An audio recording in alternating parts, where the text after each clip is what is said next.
Hello दोस्तों, स्वागत है आपका हमारे नए वीडियो में। लेकिन वीडियो शुरू करने से पहले अगर अभी तक आपने हमारा चैनल सब्सक्राइब नहीं किया है तो प्लीज़ कर लीजिए ताकि आने वाली हर वीडियो सबसे पहले आप तक पहुंचे। तो चलिए वीडियो शुरू करते हैं। मूवी शुरू होती है तो हम चार दोस्तों को देखते हैं जो कि एक रेस्टोरेंट में बैठे होते हैं। उनके ग्रुप में 3 लड़के और एक लड़की थी और उनमें से एक लड़के का नाम माइक था। ये लोग आपस में बातें कर रहे होते हैं कि हैलोवीन आने वाला है तो क्यों ना हम लोगों को टॉर्चर करें। माइक कहता है कि हमेशा की तरह मैं तो जेकब को बुली करूंगा, उसे टॉर्चर करूंगा। इनफैक्ट जेकब एक इनोसेंट सा लड़का था जिसे हर साल माइक तंग किया करता था। ये प्लान सुनकर उनकी फीमेल फ्रेंड उन्हें मना करती है कि तुम लोगों को ऐसे किसी को तंग नहीं करना चाहिए और जेकब का क्या कसूर है जिसे तुम लोग हर साल सताते हो। तो माइक कहता है कि तुम्हारे सवाल में ही तुम्हारा जवाब है कि हम उसे हर साल सताते हैं और ये अब हमारी आदत बन चुकी है। तुम क्या जानो कि उसे सताने में कितना मजा आता है। वो लड़की उस ग्रुप में मौजूद अपने बेस्ट फ्रेंड को भी मना करती है कि ऐसा नहीं करना तुम, लेकिन जब माइक उसकी बात नहीं मानता तो वो वहाँ से उठकर चली जाती है। फिर हम देखते हैं कि माइक और उसका दोस्त खाना खा चुके होते हैं और अब वो जाते हैं मैनेजर के पास बिल पे करने के लिए। तो मैनेजर उनसे पूछने लगता है कि हैलोवीन आ रही है, तुम लोगों के क्या प्लान्स हैं। तो माइक उससे कहता है कि हम एक लड़के को बहुत बुरी तरह टॉर्चर करने वाले हैं जिससे हमें बहुत मजा आने वाला है। तो मैनेजर भी अपना इंटरेस्ट शो करता है और कहता है कि मैं भी जाना चाहता हूँ, मैं भी देखना चाहता हूँ कि तुम लोग कैसे उसे टॉर्चर करोगे। माइक कहता है कि नहीं, ये मेरी और मेरे दोस्तों का प्लान है।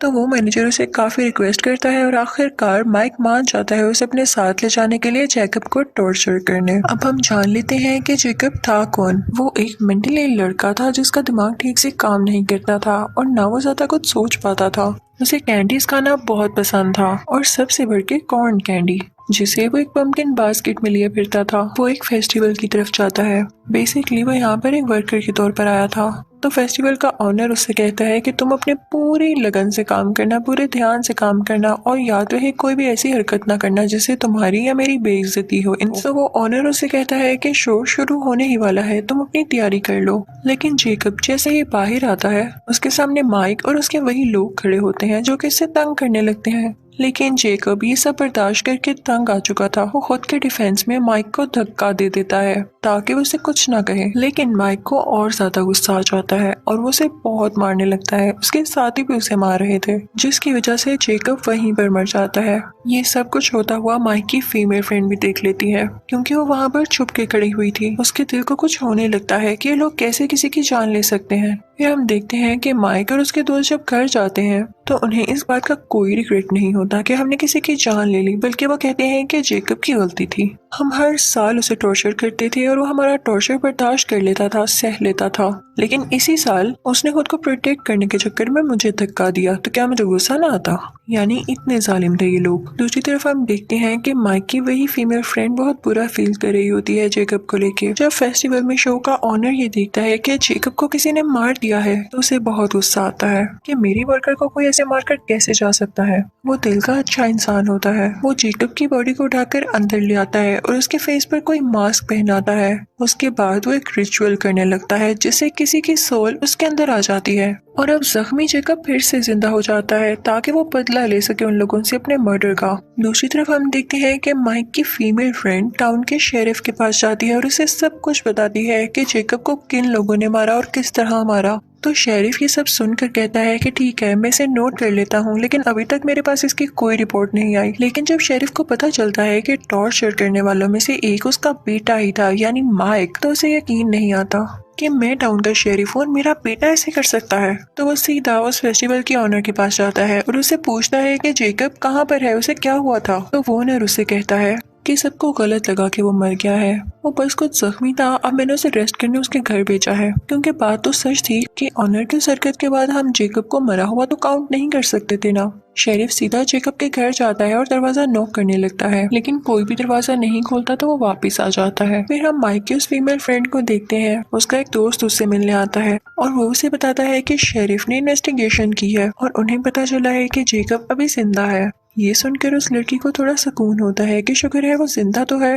फिर हम देखते हैं कि मैनेजर जिसने माइक के साथ मिलकर जेकब को मारा था वो किसी को बता रहा होता है कि मेरी हेरोइन बहुत अच्छी गुजरी, मैंने बहुत मजा किया पहली बार। और फिर उसके बाद वो वॉशरूम आता है जहाँ पर वही पंपकिन बास्केट पड़ी होती है और उसमें कॉर्न कैंडी होती है। वो उसे खाने लगता है और तभी वहाँ पर जेकब आ जाता है। जेकब उसका पेट चीरकर उसे पूरी तरह से मार डालता है, यानी उसने अपने एक मर्डर से बदला ले लिया था। उस जगह पर शेरिफ भी आ जाता है और इन्वेस्टिगेशन करने लगता है। हर तरफ कैंडी कॉर्न बिखरी हुई थी। जब शेरिफ इन्वेस्टिगेशन करता है तो उसे पता चलता है कि उस रात जेकब को टॉर्चर करने वालों में से ये मैनेजर भी था। तो उसे पता नहीं क्यों ये शक होता है कि इसके पीछे जेकब का हाथ है, जेकब ने ही से मारा है। वहाँ पर माइक की वो फीमेल फ्रेंड भी होती है जो कि अपने बेस्ट फ्रेंड के साथ आई होती है। तो शेरिफ उनको भी सब कुछ बताता है, जो कि जाकर वो माइक और उसके दोस्त को बताते हैं। माइक कहता है कि ये तो पॉसिबल ही नहीं है कि जेकब किसी का मर्डर कर सके, उसमें इतनी हिम्मत कहाँ से आई। उसमें अगर इतनी हिम्मत होती तो वो खुद को बचा ना लेता।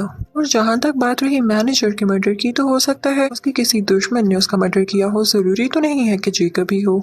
तो बाकी सब लोग भी इस बात को मानने पर तैयार हो जाते हैं कि हो सकता है कि उनका ख्याल ही हो। लेकिन जैसे ही वो लोग माइक के दोस्त के घर से जाते हैं तो उसे अजीबोगरीब हरकतें महसूस होना शुरू हो जाती हैं अपने घर में। वो आगे बढ़कर देखता है तो उसे भी वही पंपकिन बास्केट दिखाई देती है। वो बहुत हैरान होता है कि ये यहाँ पर कैसे आ गई, और इसी हैरानी में उस पर जेकब अटैक कर देता है। वो उसे दीवार के साथ लगा के अपने हाथ से ही उसकी स्पाइनल कॉर्ड यानी रीढ़ की हड्डी खींच लेता है, जिससे उसकी फौरन डेथ हो जाती है। दूसरी तरफ हम देखते हैं कि शेरिफ को पूरा शक होता है कि ये मर्डर जेकब ही कर रहा है। तो वो दोबारा से उस फेस्टिवल ओनर के पास जाता है। तो वो उसे आगे से कहता है कि मैंने आपको बताया ना कि वो जख्मी था और मैंने उसे अपने घर रेस्ट करने के लिए भेजा है। अभी वो लोग बात कर ही रहे होते हैं तो एक और पुलिस ऑफिसर वहाँ पर आकर शेरिफ को बताता है कि माइक के एक और दोस्त का मर्डर हो गया है। शेरिफ वहाँ पर जाकर देखता है तो उसे वहाँ पर भी कॉर्न कैंडी मिलती है। अब शेरिफ का शक सच्चा साबित हो चुका था। वो जेकब के घर जाता है लेकिन उसे वहाँ पर जेकब नहीं मिलता। जब वो उसके बेड के नीचे देखता है तो एक अजीब सी डेड बॉडी होती है जो कि बहुत पुरानी थी और वो जेकब की मदर की थी। लेकिन इस बॉडी का बाकी होने वाले मर्डर से कोई लेना देना नहीं था। शेरिफ अब खुद जेकब की तलाश में निकल पड़ता है और अपने बेटे माइक से कहता है कि तुम घर में रहोगे, बाहर मत निकलना, खतरा है तुम्हारी जान को। शेरिफ इस वजह से शहर भर में होने वाले कार्निवल, फेस्टिवल्स और इवेंट्स को रोक देता है और कहता है कि सब अपने घरों में रहें। ये सुनकर सब लोग बहुत गुस्सा होते हैं। उस फेस्टिवल के ओनर का जो स्टाफ था वो भी उस पर गुस्सा होता है कि कुछ न कुछ तो है जो आप हमसे छुपा रहे हैं और ये शायद आप ही की वजह से हो रहा है। अब हम कमाएंगे किस तरह। तभी उनमें से एक आदमी जिसका नाम बिशप होता है वो उस फेस्टिवल के ओनर से मिलता है और कहता है कि क्या जो तुम कर रहे हो वो ठीक है, तुम जो भी कहोगे मैं उस पर बिलीव कर लूंगा। तो वो ओनर कहता है कि जी बिल्कुल ठीक कर रहा हूँ मैं। हम जैसे छोटे लोग हमेशा टॉर्चर होते आए हैं और माइक जैसे बड़े लोग हमें टॉर्चर करते आए हैं। ये उनकी आदत बन चुकी है दूसरों को सताना और उनका दिल दुखाना। असल में माइक और उसके साथियों ने ही जेकब को मारा है। मैंने बस उसे जिंदा किया कि वो अपने मर्डर का बदला ले सके। तो आप मुझे बताएं क्या ये गलत बात है। ये बात ऑनर के सब स्टाफ मेंबर्स के सामने भी आ जाती है और वो एग्री हो जाते हैं कि हम इस ऑनर का साथ देंगे क्योंकि सच कह रहा है। टॉर्चर करने वालों के खिलाफ उनके अगेंस्ट कोई ना कोई स्टेप तो लेना होगा। फिर हम देखते हैं कि माइक की फीमेल फ्रेंड और उसका दोस्त एक जगह पर होते हैं। वो लड़की कुछ टाइम के लिए अंदर जाती है और जब बाहर आती है तो देखती है कि उसके दोस्त की डेड बॉडी पड़ी हुई है। उसे समझ नहीं आता कि क्या हो गया और इसी दौरान जेकब उसके पीछे आता है और उसकी जुबान बाहर खींच देता है, जिसकी वजह से वो भी मर जाती है। शेरिफ भी उसी जगह पर आता है जहाँ पर वो फीमेल फ्रेंड और उसका दोस्त था, ये चेक करने के लिए कि क्या वो लोग ठीक हैं। और जब वो अंदर जाता है तो देखता है कि उन दोनों की डेड बॉडीज पड़ी हुई हैं वहाँ पर। वो सारी बात समझ जाता है और फिर अपने बेटे माइक को कॉल करता है और कहता है कि देखो तुम्हारे दोस्त तो मारे जा चुके हैं, तो मेरी बात मानो तो अपने घर के अंदर ही रहना, बाहर मत निकलना क्योंकि जेकब अब तुम्हें मारने वाला है। लेकिन माइक को गुस्सा आ जाता है और वो अपने घर से निकलता है उस कार्निवल यानी फेस्टिवल वाली जगह पर ताकि वो वहाँ के ओनर से पूछ सके कि आखिर मसला क्या है। लेकिन तभी उस ओनर का एक आदमी उसे मारकर बेहोश कर देता है। शेरिफ जब घर पहुँचता है और अपने बेटे को ढूंढता है तो वो उसे वहाँ पर नहीं मिलता। वो देखता है कि फेस्टिवल का ओनर है वहाँ पर। वो उस पर गन पॉइंट कर लेता है और पूछता है कि मेरा बेटा कहाँ पर है। लेकिन तभी उसके पीछे से बिशप आता है और उस पर अटैक करके उसे बेहोश कर देता है। फिर वो ऑनर आगे बढ़ के एक चाकू से उसका गला उसके जिस्म से अलहदा कर देता है, जिससे वो मारा जाता है।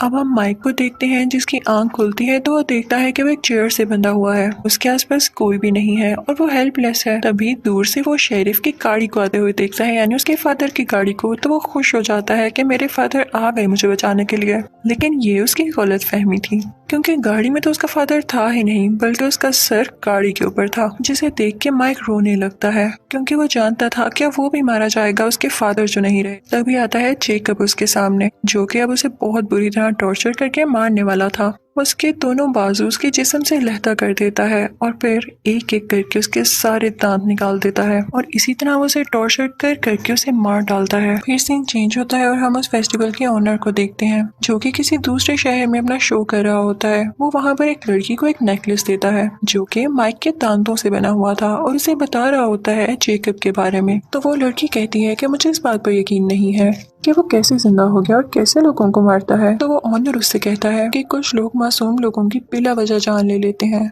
उनको सबक सिखाने के लिए जेकब को जिंदा किया गया है। फिर मूवी के लास्ट सीन में हम देखते हैं कि जेकब अपने घर में वही मास्क पहने बैठा होता है और वो अपनी फेवरेट कॉर्न कैंडी खा रहा होता है और इसी के साथ ये मूवी एंड हो जाती है। Thank you for watching.